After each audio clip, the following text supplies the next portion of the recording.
And welcome to the SciFirst MovieTalk episode. So in this episode, I'll be discussing the 2014 monster feature, Godzilla, as directed by Gareth Edwards and based on the successful Japanese franchise featuring the same iconic massive titan. In fact, this film it's the 30th film in the overall Godzilla franchise, kind of loosely, and it is the second to actually be produced entirely by an American studio.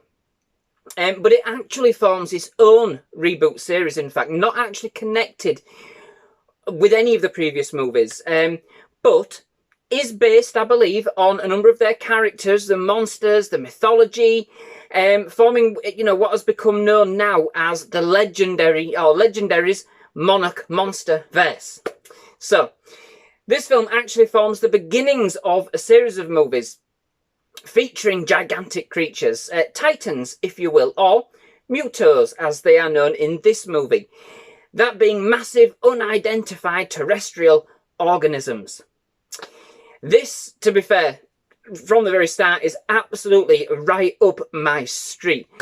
To begin with, you got giant monsters, over-the-top special effects, Godzilla. So already we're onto a good road, before we even start. And that's before I'd even watched the movie.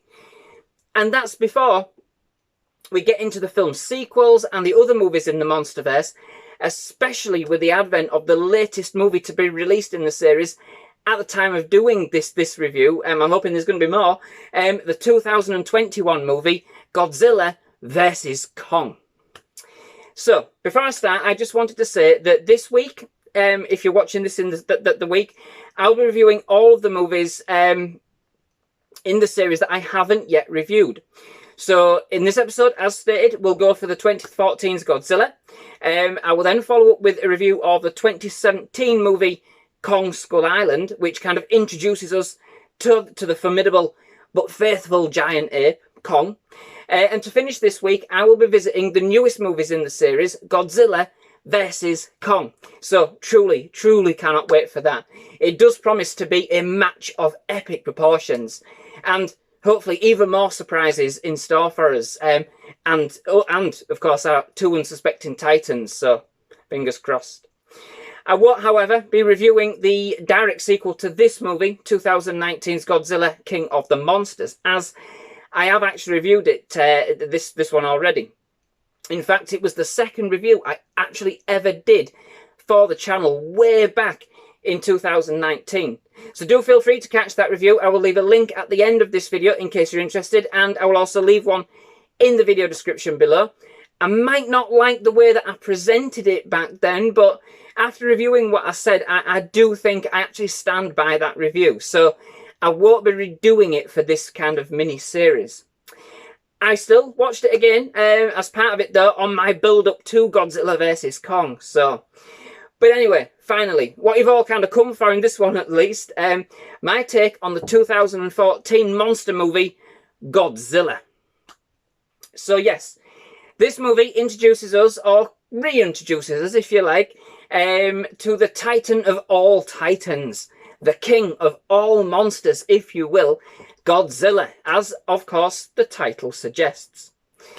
But for the most part in this installment we have a human story, which sees the introduction of the mysterious organisation known as Monarch and the futile battle to keep our world safe from these gigantic creatures. We start with a very heartbreaking introduction to this world when a Japanese nuclear power plant, the Genari nuclear plant, is attacked by a parasitic muto wanting to feed on the nuclear energy after being awoken during a mining exercise. 15 years later, and we meet Ford Brody, as played by Aaron Taylor Johnson, who, just returning from a tour of service as an EOD expert in the US Navy, finds that he has to travel to Japan to rescue his father, Joe Brody, as played by Bryan Cranston, who has been jailed for breaking into the quarantine zone around the nuclear plant, in an attempt to find out the truth for the disaster that took the life of his wife all of those years ago. What they uncover, however, is bigger than they ever could have imagined, both in terms of scope and indeed size, as we find that the creature that has attacked all those years ago has been growing and is almost ready to hatch. Needless to say, we are simply not prepared for what sets forth, and soon the human race finds itself as the battleground for an ancient war between these parasitic life forms, and of course, none other than Godzilla, where we can only stand back and watch the devastation unfold as these creatures and basically send our cities into rubble. It soon becomes apparent that Godzilla may be humankind's only hope for restoring balance against these mutos. So, I do love a good creature feature, and at the time it was released, it was a creature feature of epic proportions.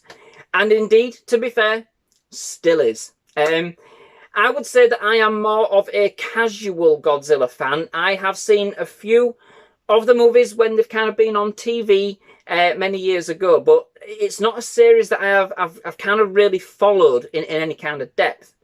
So I was kind of intrigued to see how this movie panned out and the direction that it took, especially given Hollywood's abysmal treatment of the king back in 1998.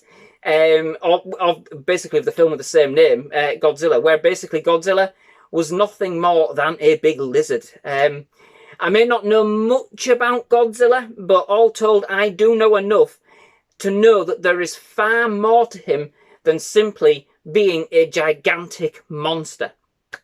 And indeed, often being a sort of anti-hero, if you like, and capable of feeling and even compassion.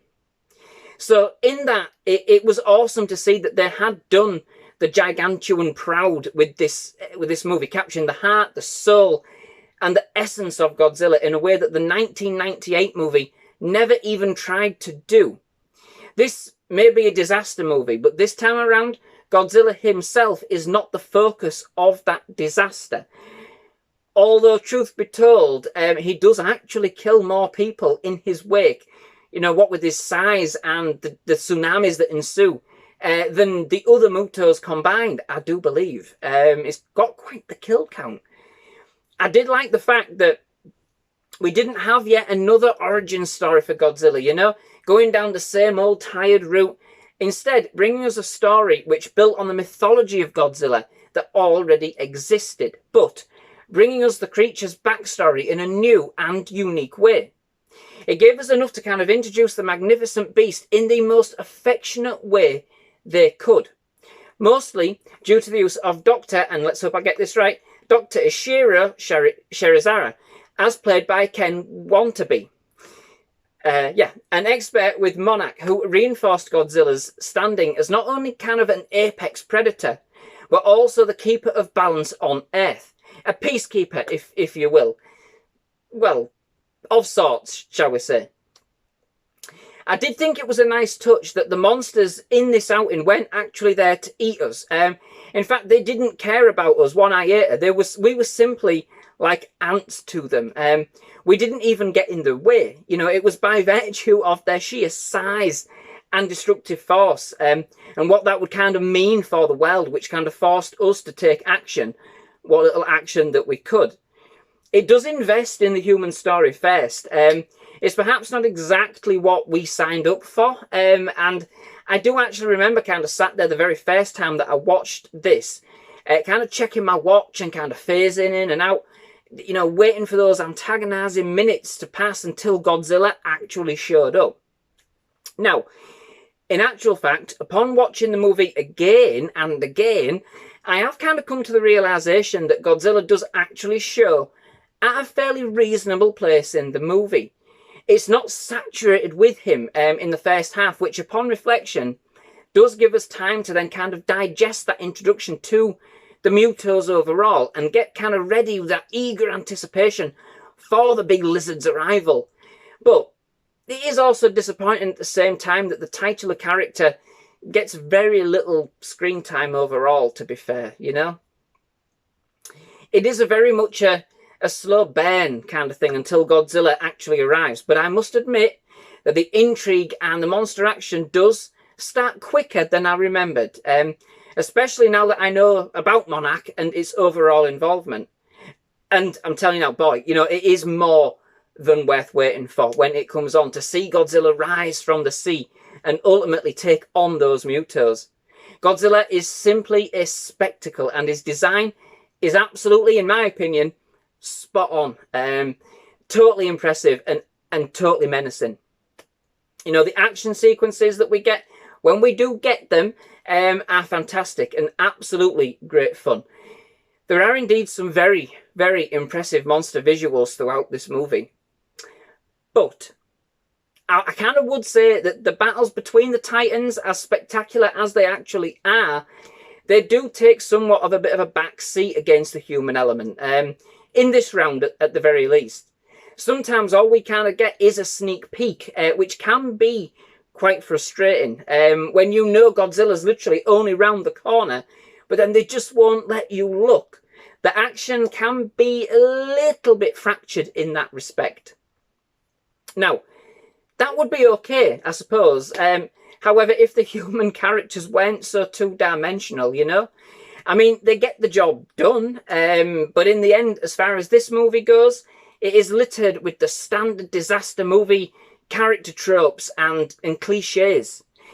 We have the army guy who will stop at nothing to get to his family, but is the only one with the specialist skill needed to save the day.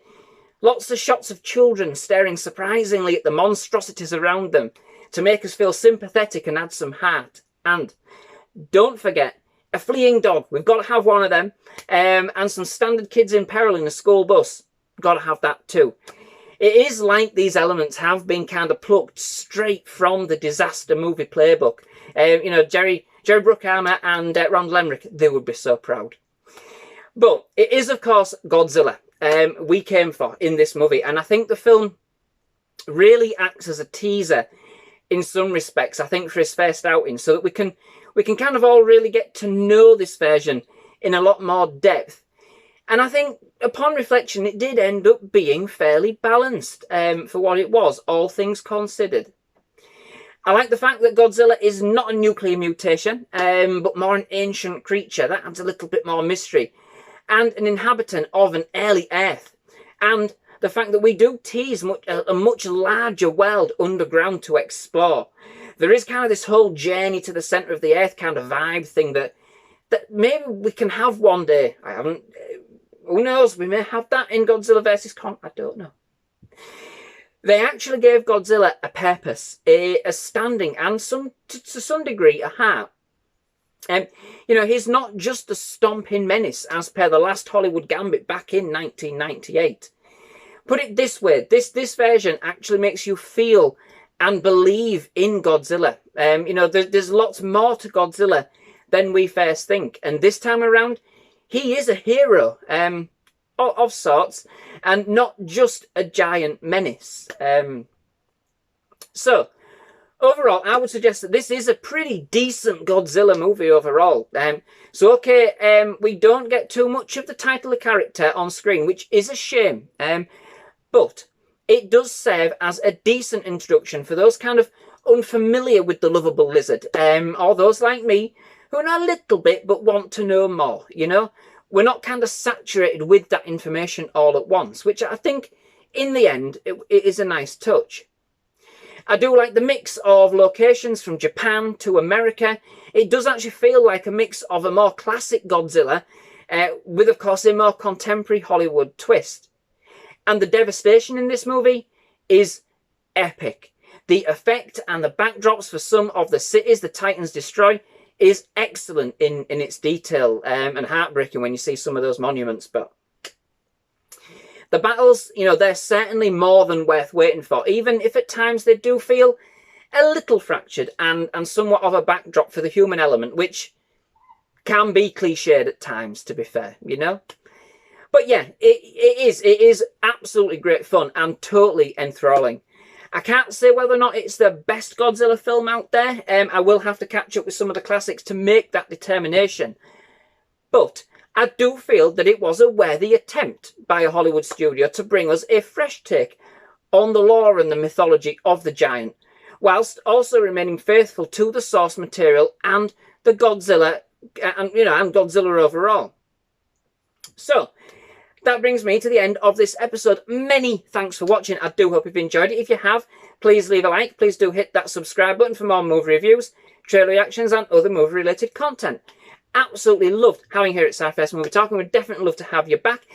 Do come back to catch the old Kong, Skull Island, and of course, Godzilla versus Kong at the end of the week. But yes, absolutely loved having it. Thank you very much for watching. Goodbye.